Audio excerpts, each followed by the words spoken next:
Hai semua, selamat datang kembali di channel Satrio Bushido Library, channel orang baik-baik. Hari ini kita sudah menjalankan puasa yang kedua. Mudah-mudahan kita sampai di akhir Ramadan nanti kita masih diberikan kesehatan dan mampu menjalankan puasa dengan baik.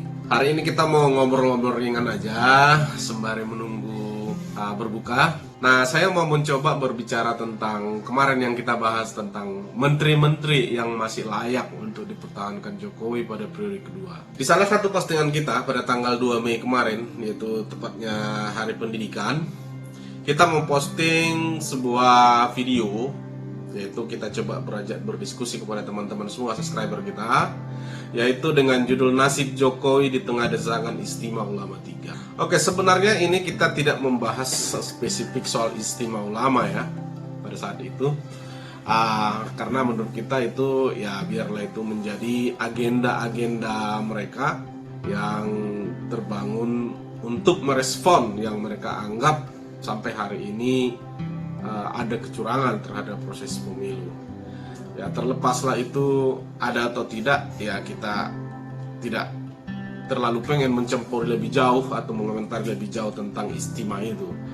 Nah, tetapi kita mau berbicara tentang bagaimana sih sebenarnya kita merespon kemenangan dan merespon periode kedua pemerintahan Joko Widodo.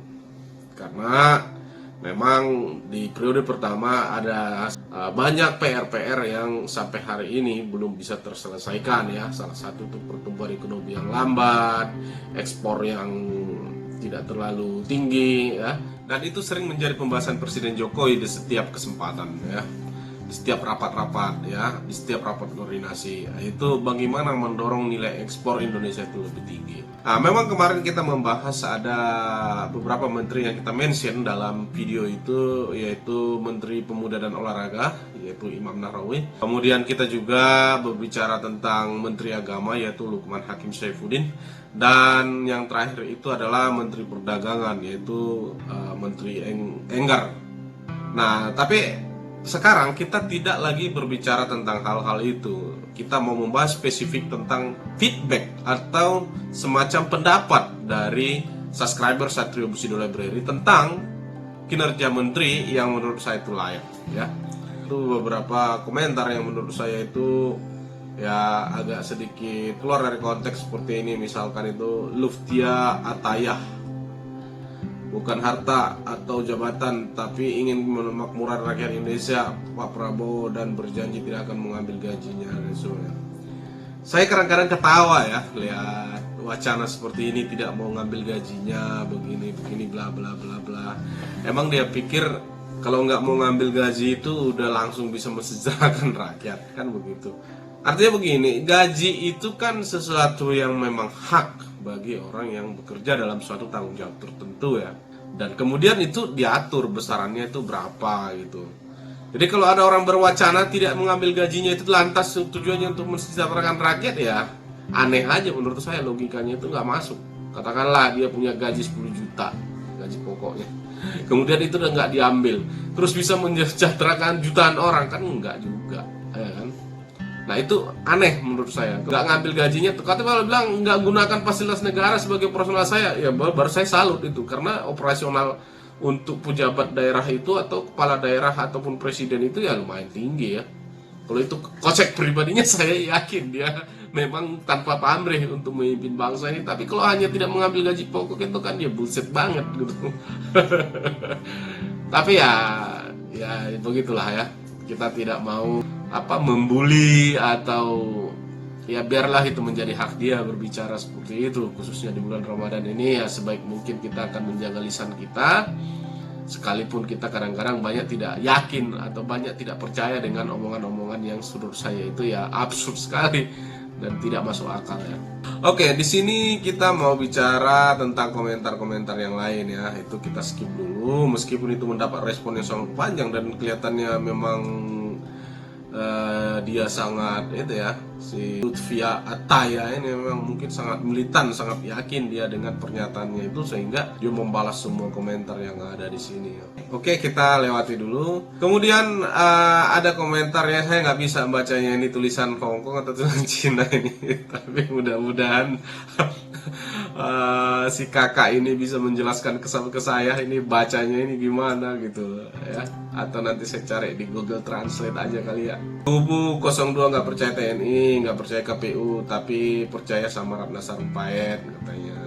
Ya jujur kadang-kadang ini kesal sama 02, tapi masih bisa asal ngeplak ya.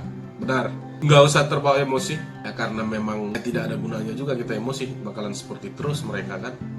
Ya udah, di akhir video kemarin itu saya minta kepada teman-teman memberitahu siapa sih menteri yang menurut teman-teman itu ya memang masih pantas atau layak ya, dalam pengertian siapa sih menteri di kabinet kerja pertama itu yang masih layak ya untuk melanjutkan pada periode kedua atau tetap membantu Presiden Jokowi. Sosok-sosok yang ada di kabinet kerja pertama, kemudian kita coba lihat yang mana-mana aja ya dinilai baik berdasarkan kinerjanya. Oke, dari semua komentar ini coba kita cari esensi dari video ini ya. Di sini ada komentar dari Imam Sofarudin ya. Imam Sofarudin dia jelas yang perlu dipertahankan itu adalah satu, Pak Basuki Hadi Mulyono maksudnya mungkin ya, Menteri PUPR, Bu Sri Mulyani Menteri Keuangan, Bu Susi Menteri Kelautan dan Perikanan, dan Bu Retno Marsudi Menteri Luar Negeri. Kemudian Abdul Rifa membalas cocok banget komen kalian. Oke. Memang 4 menteri ini termasuk yang sangat dominan ya dalam kesuksesan kerja-kerja Presiden Jokowi di periode pertama ya. Kita masih ingat bagaimana Menteri Retno untuk mengurusi kebijakan politik luar negeri Indonesia terkait masalah Rohingya, kemudian pertemuan di Afghanistan, kemudian masalah Palestina, dan beberapa statement-statement yang dinilai oleh banyak pihak juga sikap Indonesia itu sangat tegas terhadap perjuangan Palestina, seperti perbedaan pendapat Menteri Retno sampai berbalas tweet ya dengan pemerintahan Australia. Ya, kita ini sederet prestasi yang dimiliki oleh Menteri Retno ya. Di samping hal-hal lain, pertemuan-pertemuan yang digagas terus G20, kemudian pertemuan-pertemuan World Bank dan pertemuan yang skala internasional lainnya. Saya setuju dengan nama ini. Kemudian dengan Menteri Basuki, oke, kita memang tidak asing dengan Menteri Basuki. Prestasi ataupun ukuran keberhasilan kabinet Jokowi lebih condong kepada infrastruktur pada periode pertama. Dan siapa yang menangani itu? Tanggung jawab besar itu, kebijakan besar itu, kecepatan eksekusi kebijakan itu ada di Kementerian PUPR yang dipimpin oleh Pak Basuki Hadi Mulyono. Bapak ini termasuk ya menteri yang paling tidak banyak bicara, tetapi bisa ngeband, paling banyak menguasai alat musik juga. Nah,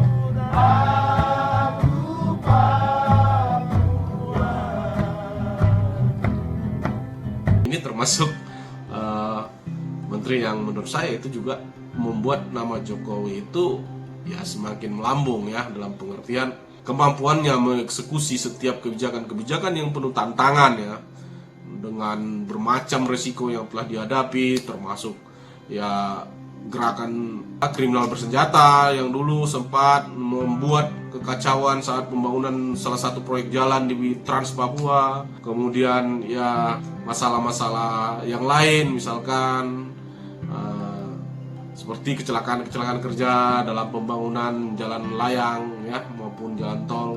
Nah, saya pikir ya, dan banyak juga termasuk perumahan-perumahan, revitalisasi sungai, revitalisasi cagar-cagar budaya ya. Menurut saya itu Menteri Basuki itu adalah orang yang sangat konsisten dan sangat profesional di bidangnya. Kemudian ya kita mau bicara tentang Menteri Susi, apalagi ya kalau tidak penenggelaman kapal ya. Tetapi jauh di luar itu ya, Menteri Susi termasuk salah satu menteri yang out of the box dalam mengambil kebijakan ya. Sebagai contoh misalkan, selama ini kan yang menjadi objek perkara itu, atau yang menjadi perkara ketika terjadi illegal fishing atau pencurian ikan di laut Indonesia, yang selalu yang dicari itu kan pemiliknya ya, atau nahkodanya, atau ya kru kapal tangkap ikan itu gitu ya. Itu yang selama ini terjadi. Tetapi Menteri Susi punya pemikiran yang lain, di mana ya yang kapal juga menjadi salah satu penerima hukuman ya, di mana ya kapal itu kan punya bendera asing gitu ya, punya identitas ya, ini milik siapa. Nah, ini penenggelaman ini, dan walaupun itu banyak mengalami tantangan-tantangan juga, saya ketahui dari beberapa media ya, bahwasanya Menteri Susi banyak juga ditentang oleh internal kabinet Jokowi juga.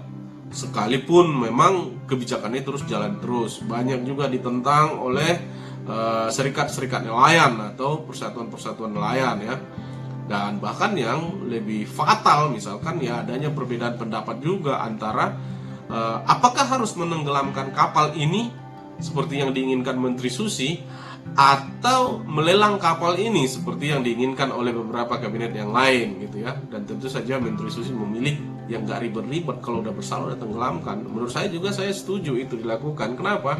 Karena kalau nanti dilelang, akan banyak lagi masalah tidak transparan lah, masalah ya bisa jadi ya orang yang mencuri ini juga membelinya kembali kan, kita kan nggak tahu ya, entah beli perantara orang lain kemudian dibelikan dia kembali, jadi semacam tidak ada efek jerak, tidak ada kerugian ya.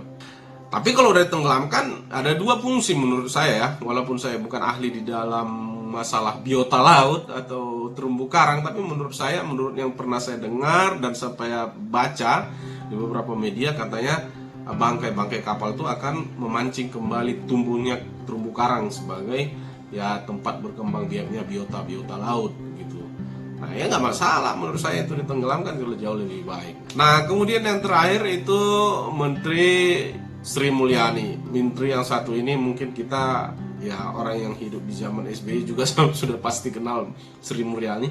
Dia sebagai menteri, menurut saya ya dia orang yang sangat berprestasi, baik itu mengendalikan keuangan kita, memacu pendapatan lewat kinerja bea cukai, kemudian kinerja sektor pajak, dan memuluskan itu pengampunan pajak itu ya, kebijakan Jokowi itu di sektor pajak kemarin itu. Yang kita tahu Menteri Sri Mulyani juga banyak mendapatkan semacam prestasi-prestasi atau penghargaan internasional sebagai ahli keuangan atau sebagai menteri keuangan yang diakui oleh dunia.